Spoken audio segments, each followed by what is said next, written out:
The American Story, The Beginnings, by David Barton and Tim Barton, as read by Karl Hirsch. The American Story highlights some of the interesting moments and people that reveal God's providence in America. We have a fascinating history that must be remembered and passed on to future generations. Section 3, The American War for Independence. Chapter 19, Congress and Bibles, 1776 and 1782. Also chapters 20, 21, 22, God's Providence Through the War, the Battle of Saratoga, October 77, Benedict Arnold's Treason, September 80, the Battle of Yorktown, October 81, and finally chapter 23, Religious and Civil Liberties Prevail. With the onset of the War for Independence, the British Navy blockaded numerous American ports to keep supplies from reaching the Patriots. This caused a shortage of several important goods, including Bibles. In 1777, a request was therefore placed before the Continental Congress by 3 Philadelphia ministers to print or import more Bibles. They explained, "Unless timely care can be used to prevent it, we shall not have Bibles for our schools and families and for the public worship of God in our churches." Congress agreed with the sentiments of those clergymen and therefore announced that Congress desired to have a Bible printed under their care and by their encouragement. A special congressional committee convened to find a solution. It concluded it would be cheaper and quicker to import the Bibles rather than print them here in America, so it recommended. The use of the Bible is so universal and its importance so great, your committee recommend that the Congress will order the Committee of Commerce to import 20,000 Bibles from Holland, Scotland, or elsewhere into the different ports of the states of the Union. While Congress agreed and approved the Bibles to be imported, shortly after its decision, the British Army arrived in Philadelphia and Congress was forced to flee. So, for a variety of reasons, that plan never came to fruition. Decades later, in 1854, when a group claimed that the government was violating the so-called, quote, separation of church and state, end quote, by not only having government-paid chaplains in Congress and the military, but also by funding government-sponsored religious activities. The chairman of the U.S. House of Judiciary Committee responded with a lengthy report refuting the secularist claims. Among numerous historical facts presented, the report specifically pointed out to that 1777 Act of Congress, noting, "On the 11th of September 1777, a committee having consulted with Dr. Allison, a Philadelphia minister, about printing an edition of 30,000 Bibles, and finding that they would be compelled to send abroad for type and paper with an advance of 10,272 pounds 10 shilling. That's over $2 million in today's currency. Congress voted to instruct the Committee on Commerce to import 20,000 Bibles from Scotland and Holland into the different ports of the Union. The reason assigned was that the use of the book was so universal and important. Now, what was passing on that day? The Army of Washington was fighting the Battle of Brandywine. The gallant soldiers of the Revolution were displaying their heroic through unavailing valor. 1,200 soldiers were stretched in death on that battlefield. Lafayette was bleeding. The booming of the cannon was heard in the hall where Congress was sitting, that's Philadelphia, in the hall from which Congress was soon to be a fugitive. At that important hour, Congress was passing an order for importing 20,000 Bibles, and yet we have never heard that they were charged by their generation of any attempt to unite church and state or surpassing their powers to legislate on religious matters. After several years had passed from 1777, when it became evident that Congress would be unable to import Bibles, Robert Aitken, the official printer of the Continental Congress, approached Congress for permission to print Bibles. He explained that his Bible would be a, quote, neat edition of the Holy Scriptures for the use of schools, end quote. Congress approved his request and appointed a congressional committee to oversee the project. On September 12, 1782, that Bible received the approval of the full Congress and soon began rolling off the presses. It included an official congressional endorsement printed in the front, known as the Bible of the Revolution. It was the first English language Bible printed in America. And now back to the war. Despite the welcome victory at Trenton, the Americans were still losing more battles than they were winning. One of their notable losses was the Battle of Brandywine, where 1,200 Americans were killed in a great defeat. Following that tragic loss, Washington prayed fervently for a change, for a, quote, signal stroke of providence, end quote. The British leaders, emboldened by the Brandywine victory, sought to destroy the Americans as quickly as possible. So in a bold move, British Prime Minister Lord North made plans to send General Howe with his more than 30,000 men north from New York City to join General Burgoyne's 7,000 men at Saratoga in North New York. Together, these nearly 40,000 British soldiers would crush the American army of some 9,000 soldiers led by General Horatio Gates. It was an excellent plan, except that in Lord North's haste to leave London for a holiday, he forgot to sign the order for General Howe to move his 30,000 troops. And unexpectedly, adverse weather conditions in the Atlantic kept additional British reinforcements from arriving on time. The result was a massive American victory over Burgoyne's forces, with 5,000 British soldiers and officers surrendering to General Gates. Congress proclaimed a national day of thanksgiving and praise. One of the most famous American heroes in the battle was Major General Benedict Arnold. Known for his strategic thinking and raw courage, his impulsive decision to personally lead a direct attack against the British that day was key to the American victory. During the battle, he suffered a severe leg wound that caused permanent lameness. But although bold, Arnold was also petty, argumentative, and combative with his superiors and other political leaders. As the war progressed, these character flaws caused his superiors to pass over him for various promotions and commands. This, combined with being married to a loyalist wife who opposed the Patriots, led him to become one of the most famous traitors in American history. But more on that shortly.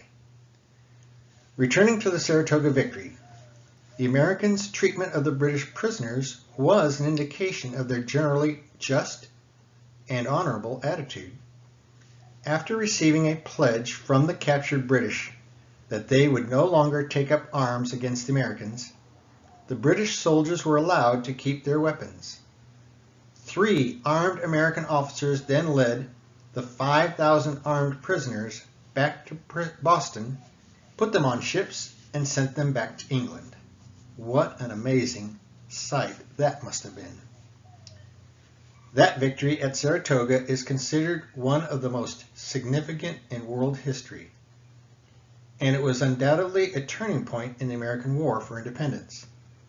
Seeing this victory, France realized their longtime enemy, Britain, might be defeated, and therefore decided to help the Americans.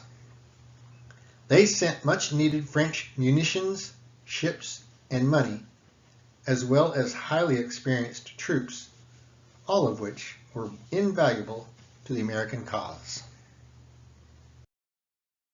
Late in the war, American General Benedict Arnold devised a treacherous secret plan to hand General George Washington and West Point, a key American fort, over to the British.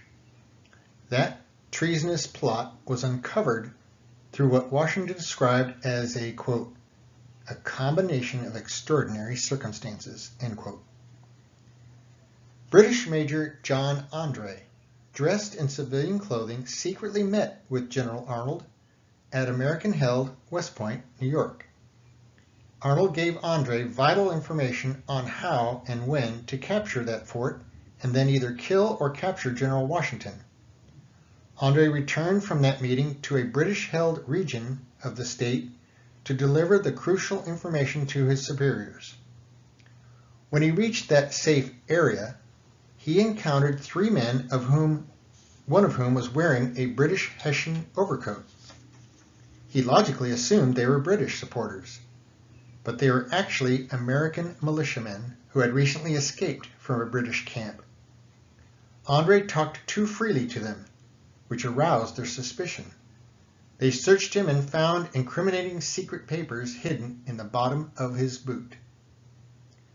Andre promised the three militiamen a great deal of money to let him go, but they refused. As Washington reported, the three soldiers were, quote, offered, I am informed, a large sum of money for his release, and as many goods as they would demand, but without effect. Their conduct gives them a just claim to the thanks of their country, end quote. The American soldiers would not be bribed or bought no matter what Andre offered. The three heroes took Andre to the nearest American outpost where the commanding officer carried the news to his immediate supervisor, General Benedict Arnold. Unaware that Arnold was actually part of the plot, having been accidentally warned, Arnold fled to British lines for safety. Had not his treasonous plans been providentially uncovered, West Point and General Washington would have fallen into British hands. Such a disaster might have ended America's struggle with Great Britain. Washington informed his troops of what occurred, telling them that God had once again intervened to save the American army and its fight for freedom. Treason of the blackest dye was yesterday discovered. General Arnold, who commanded at West Point, lost to every sentiment of honor, of public and private obligation, was about to deliver up that important post into the hands of the enemy. Such an event must have given the American cause a deadly wound, if not a fatal stab. Happily, the treason has been timely discovered to prevent the fatal misfortune. The providential train of circumstances which led to it affords the most convincing proof that the liberties of America are the object of divine protection. General Washington later affirmed to Colonel John Lawrence, in no instance since the commencement of the war has the interposition of Providence appeared more conspicuous than in the rescue of the post and garrison of West Point from Arnold's villainous perfidy. When the Continental Congress learned of the event, they too saw God's hand and therefore declared a national day of public thanksgiving. Significantly, Washington's recognition of God's direct intervention in this affair was one of more than 250 occasions in which he openly acknowledged the providence of God. Despite such clear records, numerous authors nevertheless assert that George Washington was a deist, meaning that he denied God's involvement in the affairs of men and nations. Such writers clearly don't understand deism, Washington's faith, or both.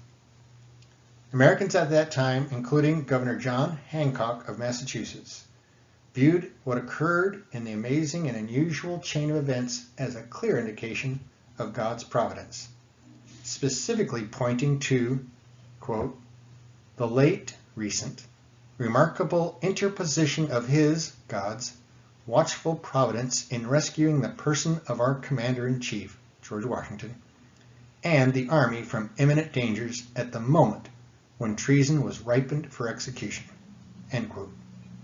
Hancock urged citizens to offer up, quote, "their devout and thankful acknowledgments to Almighty God." In late 1781, British General Cornwallis, commander of all British forces in America, was stationed with his troops at Yorktown, Virginia.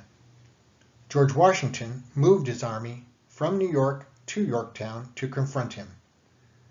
Cornwallis was awaiting a British fleet to reinforce him and move his troops to winter quarters at the new location. But a French fleet under Admiral de Grasse arrived just in time to stop the British fleet. When Cornwallis learned that no help would be coming, he decided to retreat across the York River. At 10 o'clock on the night of October 17th, 16 large troop boats were loaded and sent out.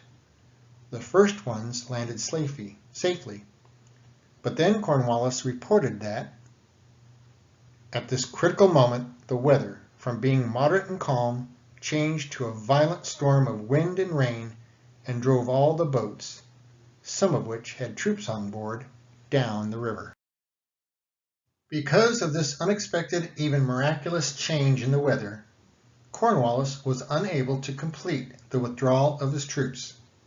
He now found his army divided, half on one side of the river and half on the other. Neither half was strong enough by itself to withstand the American forces. At daybreak, Washington's artillery opened up on the stranded Cornwallis, who ordered the troops across the river to return and help him. But it was too late.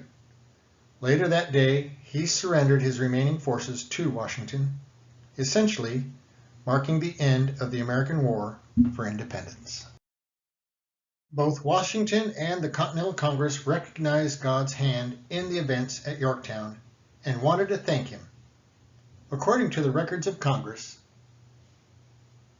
will at 2 o'clock this day go in procession to the Dutch Lutheran Church and return thanks to Almighty God for crowning the Allied arms of the United States and France with success by the surrender of the Earl of Cornwallis.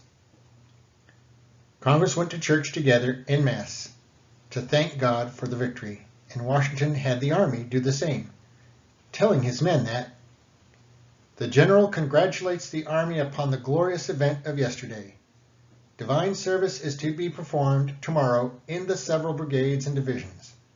The Commander-in-Chief recommends that the troops not on duty should universally attend with that seriousness of deportment and gratitude of heart which the recognition of such reiterated and astonishing interpositions of Providence demands of us. Both Congress and the American Army gathered in public religious services to thank God for the victory, and Congress once again called a national day of public prayer and thanksgiving for yet another divine intervention on behalf of America. In February 1783, England officially declared an end to the hostilities in America, bringing a close to the war for independence. In September, John Adams, John Jay, Benjamin Franklin, and representatives of the King signed the official peace treaty. That final document, like so many others of the Revolution, contained explicitly Christian acknowledgments, with its opening line declaring, "In the name of the most holy and undivided Trinity." The Christian spirit undergirding the American founding was clear. Most Americans, including both our military leaders and public officials, openly acknowledged that God directly influenced events leading to the birth of America. They were unashamed in identifying Christian principles as the basis of what had been accomplished. As Jedediah Morse, who lived through the American War for Independence and wrote one of its early histories, noted, "To the kindly influence of Christianity we owe that degree of civil freedom and political and social happiness which mankind now enjoy." Similarly, George Washington frequently credited God for the civil and religious freedoms America enjoyed, Looking back over the events in the successful struggle for independence, he concluded, "Glorious indeed has been our contest, glorious if we consider the prize for which we have contended, and glorious in its issue, outcome. But in the midst of our joys, I hope we shall not forget that to divine providence is to be ascribed the glory and the praise." America prevailed in its struggle for freedom, becoming an example to the world of a free nation that embraced biblical principles. It had indeed become a city set upon a hill, as long before envisioned by Puritan leader John Winthrop.